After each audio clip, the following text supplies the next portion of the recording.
অনেকে আছে আল্লাহ নেয়ামত দিলে ওটা প্রকাশ করতে চায় না, এটা আল্লাহ পছন্দ করে না। মানে আপনি যদি অনেক সম্পদশালী হন, আপনি সুন্দর পরিচ্ছন্ন জামা পরবেন, মানুষকে দান করবেন, আপনার বাড়ি ঘর সুন্দর হবে, এটা নিষেধ নয়, এটা ভালো। আপনি আল্লাহর দেয়া নেয়ামত ব্যবহার করতে পারবেন এবং বলতেও পারবেন, কিন্তু শুকরান লা ফখরান, শুকরিয়া স্বরূপ বলবেন, ফখর করে অহংকার করে না।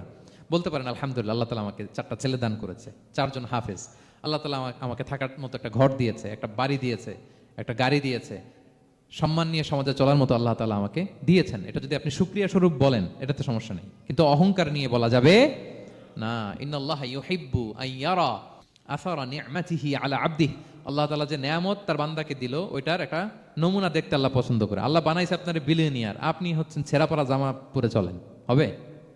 বানাইছে আল্লাহ তাআলা আপনাকে অনেক সম্পদশালী, আপনার চলা ফেরা কোনো রুচিই নাই, এটা হইলো না। আল্লাহ চায় যে তোমার যে নেয়ামত দিছে এটার একটা নমুনা তোমার মধ্যে থাকে, এটাও শুকরগুজার হওয়ার একটা আলামত।